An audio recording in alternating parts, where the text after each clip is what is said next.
are listening to The Common Sense Practical Prepper, sponsored by Duct Tape, the real duct tape. It fixes everything, except bad decisions. Good evening, Mr. and Mrs. America. From border to border, coast to coast, and all ships at sea, here is your host, Keith. Hey everybody, this is Keith, and welcome back to the Common Sense Practical Prepper podcast for August the 11th, 2026. This will probably be the last episode I drop before I head down to prepper camp. I am taking my gear with me, not sure if I will have a chance to record and upload an episode from prepper camp, but I will certainly try.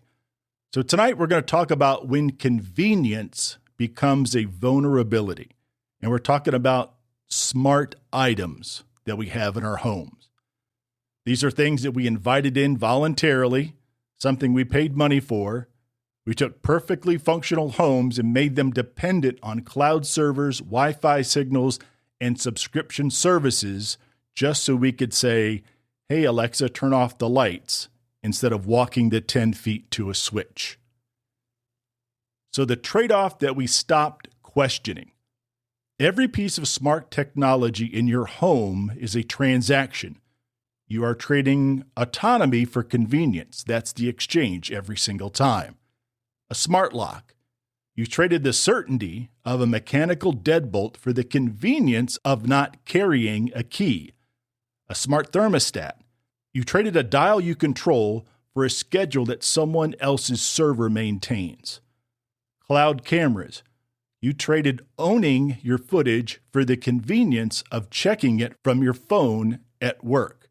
And look, I'm not grandstanding here at all, so I'm not really too high up on my soapbox. I made these trades as well. All of these were conscious decisions. We all did, because convenience is real. And it's genuinely easier, and nobody's pretending it isn't. But somewhere along the way, we stopped asking the following question. What did I give up, and who did I give it to? That's the big question. Because this is what we gave up. We gave up the ability to operate our own homes independently. We gave that away willingly. We gave that away to companies whose business model depends on us staying dependent on their service. And as preppers, people who supposedly value self-reliance have almost everything else, and that should bother us more than it does. We don't own the functionality of these items. You bought the hardware, but we do not own the functionality. Your Ring doorbell, the camera is yours. The ability to record, store, and view footage, that belongs on the Amazon servers. Those servers go down, you just have a fancy doorbell that goes ding dong and nothing else. Your Nest thermostat, the physical unit on the wall belongs to you. The intelligence, the learning, the schedule, and remote access, that lives on Google's cloud. If they push a bad update and your heat goes out in January, that's happened, real winter, real people. Smart locks. The deadbolt mechanism is yours. The app that controls it, the Bluetooth handshake, the firmware, that's someone else's code running on someone else's infrastructure with someone else's priorities. So think about this from the prepper's mindset. We talk all the time about not being dependent on systems we cannot control. We store food so we're not dependent on supply chains. We store water so we're not dependent on municipal systems. We train skills so we're not dependent on other people. But then we go home and our front door lock depends on a cloud server in Northern Virginia staying online. How does that make any sense? The OPSEC, or operational security, that nobody really talks about. And it's not just the reliability of these smart items. There's a security dimension here that every prepper needs to take seriously. Every smart device in your home is collecting data. Your smart speaker is listening, yes, even when you don't think it is. Your thermostat knows your schedule. Your smart lock knows when you leave and when you come home. Your cameras detect patterns, visitors, and vehicles. All that data lives on someone else's server, and that server can be subpoenaed, it can be hacked, it can be sold, It can be handed over to law enforcement without your knowledge under the right legal framework. You've built a surveillance system in your own home and pointed it right at yourself, and you pay a monthly subscription for that privilege.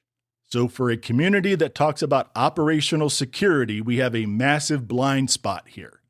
We'll go buy a Faraday bag for our phones, but we've got an always-on microphone in every room of the house connected to a corporate data center. Doesn't make a lot of sense if you think about it. I am not saying throw all your smart items in the trash. I'm not doing that with my cameras or anything like that. But what I am saying is know that you're broadcasting. Know who's receiving it and make a conscious decision whether the trade-off is worth it to you. So how do we rethink the relationship? So what's the move? What's the right thing to do? Again, I'm not saying just rip everything out of your walls and go hide in the woods somewhere. Technology is a force multiplier. That's true in prepping, just like it's true everywhere else. Night vision, comms, solar power. We all love technology when it makes us more capable. The question is not smart home, yes or no. The question is, does this technology increase my independence or decrease my independence? Solar panels on your roof with a battery bank. That increases your independence. You made your own power. That is a net gain. A thermostat that only works when Google's servers are online. That has decreased your independence. You added a dependency, and in my opinion, that's considered a net loss. The filter is simple. Ask yourself this: can I operate this thing if every external system fails? If yes, great, it's just a tool. If no, it's a leash dressed up as a feature. So we need to start evaluating technology the same way we evaluate every other prep that we undertake. What's the failure mode? What's the backup? What's my plan when this does not work? If you can't answer those three questions for every smart device in your home, you have a gap in your preparedness that no amount of freeze-dried food is going to fill. So like I said before, I am not here to tell anybody what to do with their home. We're adults. You all can figure it out. You assess the risk, and then you make your choices. That's what all preppers do all the time. But I will say this: the definition of self-reliance hasn't changed just because the technology got shinier. If you cannot operate your home without someone else's permission, someone else's server, or someone else's subscription, then you're not as prepared as you think you are. Convenience is not the enemy. Dependence is, and we need to understand the difference. As always, folks, thank you so much for stopping by. I'll see you all at Prepper Camp this weekend. Please be careful out there, take care of one another, and until next time. You've been listening to The Common Sense Practical Prepper. Subscribe, like, drop a review. Over and out.